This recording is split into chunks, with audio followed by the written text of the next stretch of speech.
Arif müəllim, siz həyatınızı sənətinizə həsr etmiş birisiniz. Uzun illərdir ki, rəssamlıqla məşğulsuz, kifayət qədər işləriniz var. İnsan, söhbət konkret olaraq rəssamdan gedir. Rəssam nə zaman yorulur?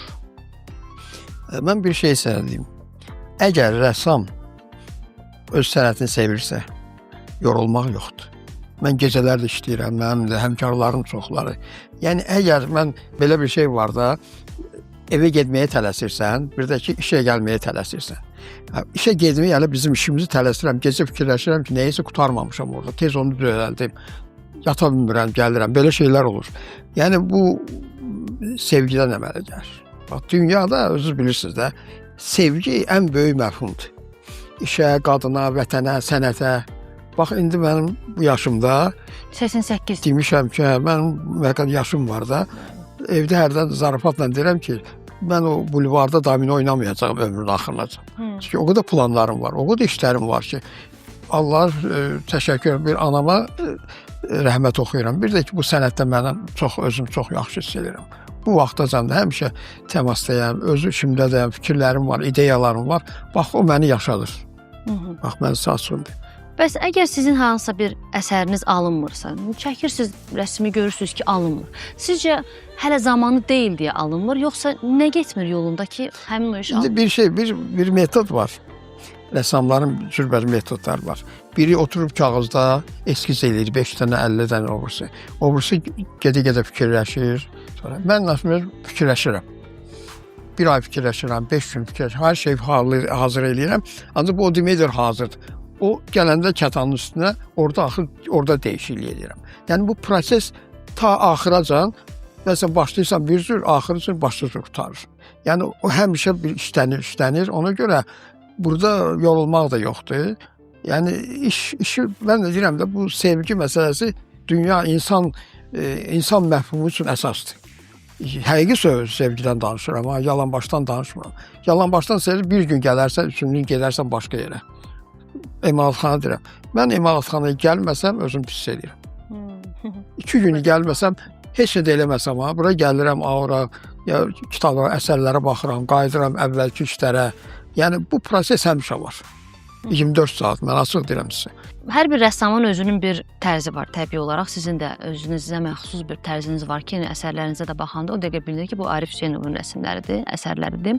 Sizin özünüzün də bir çərçivələriniz varmı? Özünüzün bir meyarlarınız varmı ki, məhz bu formatda olmalıdır. Bunu heç vaxt keçə bilmərəm, bundan zəif olmaz və bunu da keçə bilmərəm. Bir meyarlarınız varmı sizin? Var.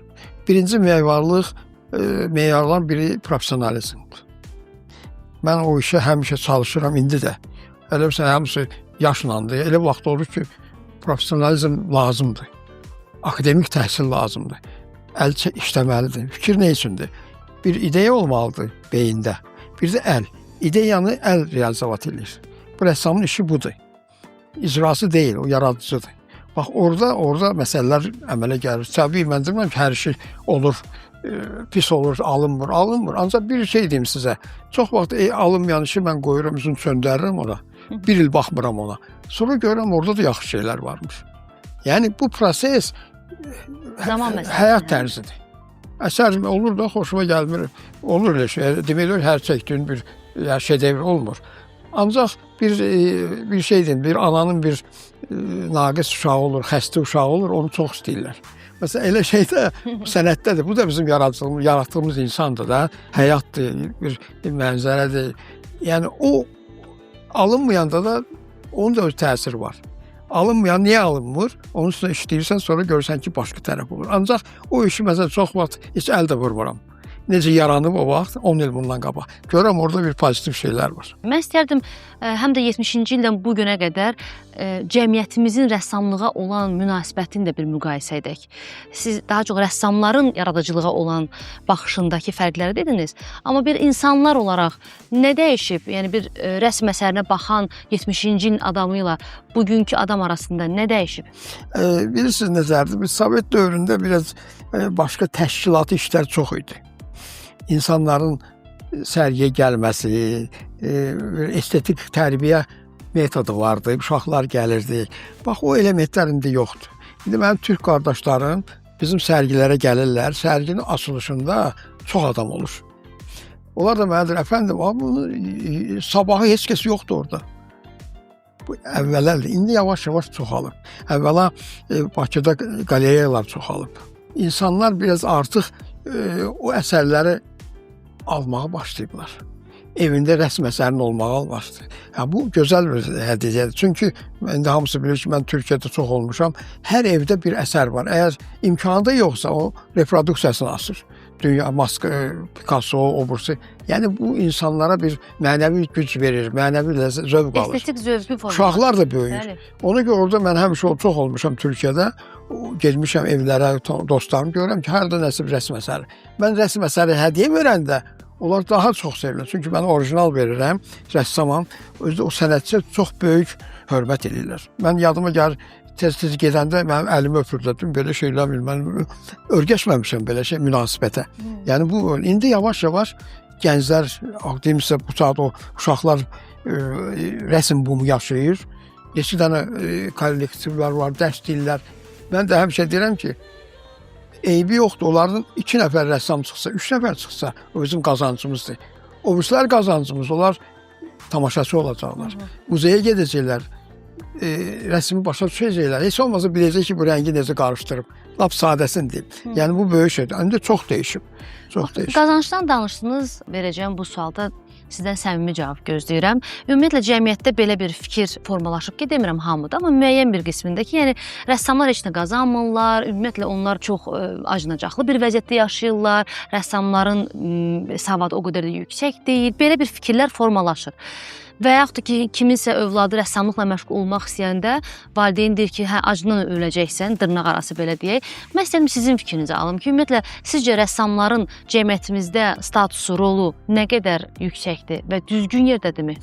Mən bir xatirə danışayım, ondan çox şey olar. Və dediyim ki, mən Sovet küçəsində böyümüşəm və o vaxtda rəssamlıq məktəbinə girdim, daxil oldum Əzim Əzimzadə adına. Bir gün anam gəldi ki, biz söhbət ediyorum, qanı qaradır, dedim, xeyr ola. Dedik, burada növbədə yanmışıq, qonşular ki, soruşurlar da, uşaqlar necədir? Dedi, birindən soruşdum, yaxın adam, dedi ki, necədir? Dedi ki, birim yaxşıdır, oğlum, taksi şoförüdür, razı qar. Dedi, o birisi fərsiz çıxdı. O da dedi ki, niyə fərsiz? Dedi ki, rəssamlıq məktəbinə girib. Bu mənim həyatdan götürdüyüm şeydir. Yanaşma bu. Gəldi mənə dedi, sən də sənət tapdın.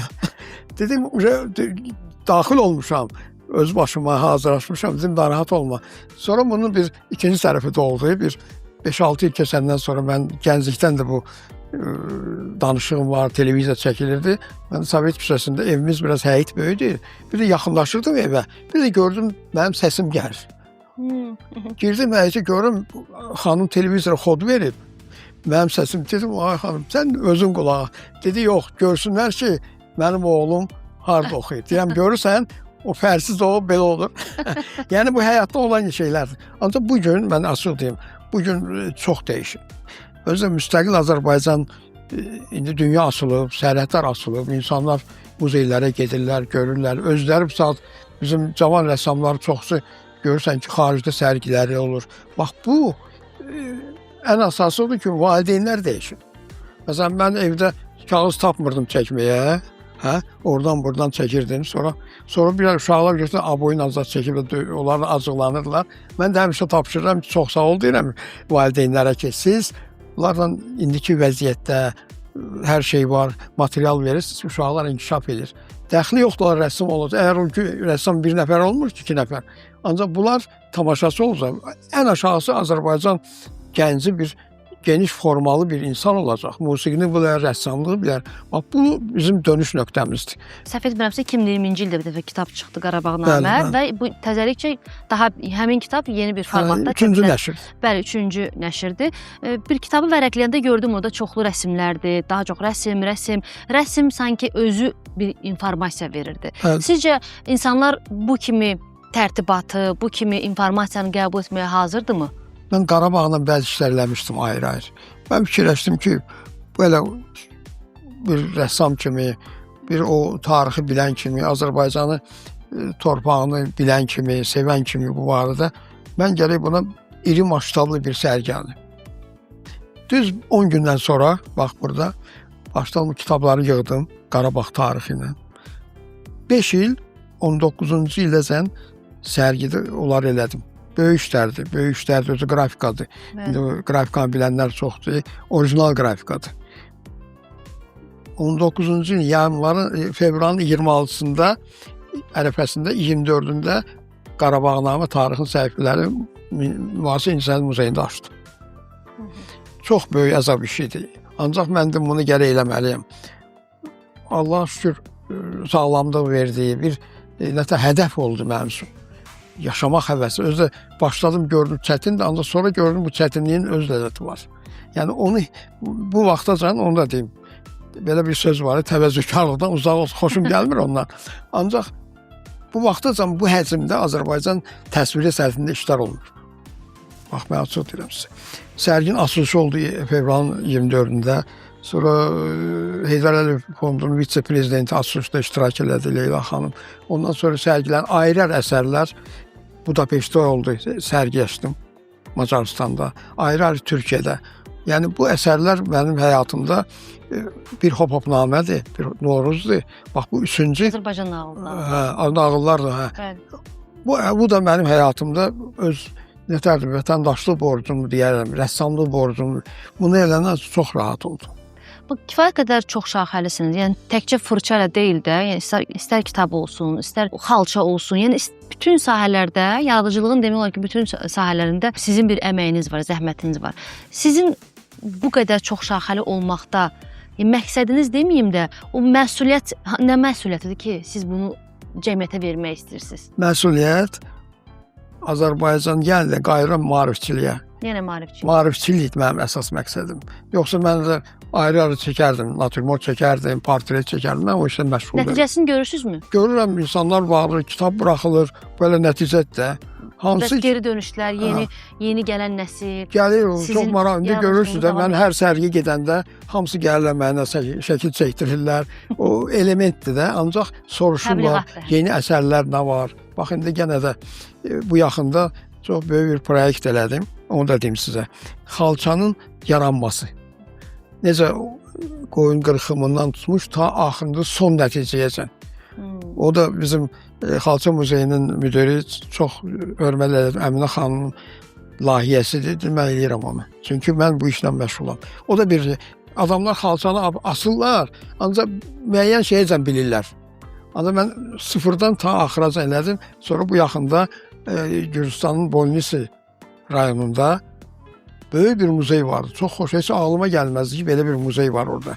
Orada sərgim açsın, bu yaxında qayıtdı işlər. Bu da bir işdir. Yəni maarifçiliyin sistemi var. Mən indi başqası şeir yaza bilərəm. Mən də bu rəssamlıqda özümə elə götürmüşəm ki, mənim borcum bu adamları çatdırmaqdır. Gələcək nəsilləri. Gələcək nəsillər bu Qarabağa baxacaq. O rəsmlərin bir şeyi deyim sizə. Orada mən Azərbaycan'da ingiliscə tekstlər yazmışam. Yəni onu eləmişəm ki, dünya böyüdür. Gedən ki, indi paylaşacaqlar səfirliklərə. O açıb görəcək ki, Türkmənistan müqaviləsi, sonra bunu axtarıb tapacaqlar. Həm də bu bir təbliğatdır, rəssamlığın təbliğatıdır. Elə. Sizcə müasir dövrümüzdə rəssamlıq kifayət qədər təbliğ olunurmu? Bax, o bizim ən yaralı yerimiz Azərbaycanda. Bax, görürsünüz Rusiyada ya başqa ölkələrdə hər bir verilişlərin birində ayda bir dəfə, 2 dəfə rəssamlar haqqında. O deməkdir, sərgidən göstərilir 2 dəqiqə, mən onu saymıram. Göstərirlər sərginin açılışını, o gəlir. Bu informasiyadır. Ancaq rəssamın təbliğatı o deyil. Rəssamın onun həyat yaraşıdır. Bu əsəri necə yaradıb, necə gəlib çıxıb ora. Bilirsiniz, sonra bu əsər gəlib sərgiyə necə gəlib. Sonra sərgidə o bioenergiya necə qayıdır tamaşaçıya. Bilirsiniz, bax bu məsələlər var. Biz onu gələ bir intellektual səviyyədə, mən də sizə də məsləhət görürəm, bizim jurnalistlərə də istəyirəm. Yəni, bu məsələ biraz geniş olmalıdır. Azərbaycan rəssamlığı da çox möhkəm məsələ, indi də çox yüksək səviyyədədir. Ancaq bunun təbliğatı çox zəifdir. Bilirsiniz, hər adam, deyirəm sizə, mənə məsələn, sizin həmkarınız bir mənə sual verdi. Yəni, ona deyəcəyəm, çünki soruşurlar da, bəsit suallardır. Deyir ki, məsələn, sizin rəssamlıq rənginiz hansıdır? Mən dedim, qara. Dedi, Arif müəllim, mən yazam mən. Deyə, niyə? Deyəm, sən gəlirsən qrafika. Grafikanın sözü ağ-qaradır. Sən bunu gərək mənim yanıma gələndə biləydin ki, mən qrafikayam. Prosta ona bir dərs keçdim. Yəni, belə suallar olur. Ona görə jurnalistlərə deyirəm ki, hər adam gərək müəyyən bir sahəni şeyləsin.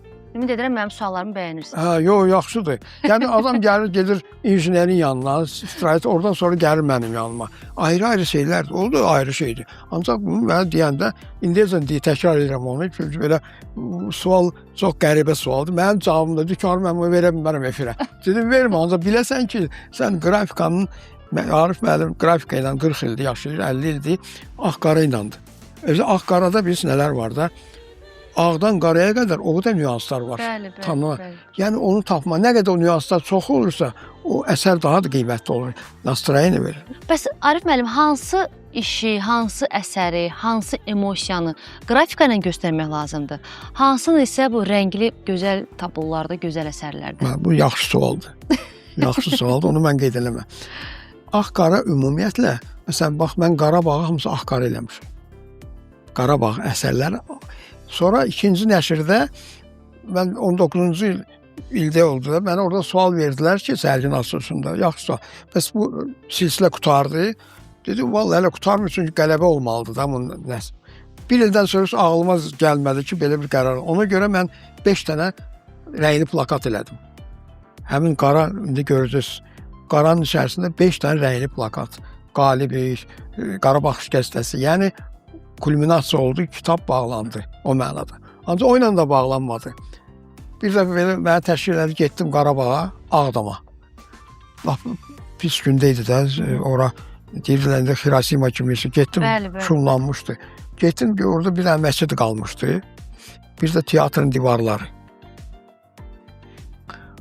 Baxdım ora, orada o vaxt nümayəndə var, Emil Hüseynov. Baxdım. Heç elə gəzdim, elədim, daşlara baxdım. O qəbirləri necə çeviriblər. Vandalizmdə. Səhradır da, daşlardır. Gəldim, bir triptix elədim. Ağdama həsr olunmuş. Ağdama. Onun əsas hissəsi teatrın məhvidir. O hasarlar qalmışdı, indi də qalıb o. Və teatrın məhvi tək divarları çəkmək deyil, onun filosofiyası məhv ediblər. Orada görsən Otello var, Leyli Məcnun var, o qara qüvvələr onları öldürürlər, Don Kixot var. Bir tərəfi də ki, Azad Ağdamda azan. O da var. Bu yanda da Şahbulaq. Şahbulağa əl vurmamışlar. Orada elə keyfzad edirdilər, yaşayırdılar ermənilər. Bu üçünü birləşdirən bir triptix oldu. Yəni bu, hesab elədim ki, Qarabağ teması eləməklədir.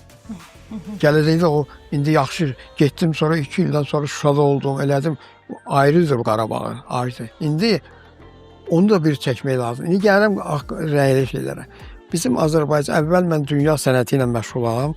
Qrafikada elə işləmişəm, ağ-qara, cürbəcür. Gördüklər hamısı əsərlərdən şeydir.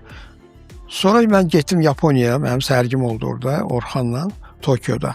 Getdim, baxdım, ümumiyyətlə mən Yaponiyanın bir millət kimi, bir nətərdim, ayrı bir icma kimi qəbul edirdim. Şeyləri də bilirdim, oxuyurdum, eləyirdim, küçələrini də bilirdim. Yəni, çünki onlar da Azərbaycan, indi qayıdacam, orada onların miniatürləri var Yapondan. Otomaru, Hokusai, o tərəfdən gəldim. Bizdə də var. Gəldim mən, gəzdim onları, gəzdim, sonra gəldim Bakıya. Mən əvvəllər jurnalda, Göyərçin jurnalında 2-ci kursdan işləmişim. Mənə dəvət elədilər, illüstrasiyalar, rəngli şeylər eləyirdim. Orada da bəzi elementləri şey eləyirdim mən. Mənim müəllimim bir il mənə Lətif Kərimov dərslik, Allah ruhu şad olasın. Ondan mən çox şey öyrəndim, bu xalçanın şeyini, danışacağım indi. Xalçanın, bir il belə, özü də çox bir ekstravagantlı kişi idi də, çox belə fikrəti, əli, danışığı, indiyəcən bir obrazdır, bir şəxsiyyət idi. O da mən hesablam ki, o mənim həyatımda çox böyük rol oynadı, bir müəllim kimi, şəxsiyyət kimi. Gəldim bizim Azərbaycanda, Azərbaycan Şah İsmailin vaxtında Azərbaycan Təbriz Miniatür Məktəbi yarandı.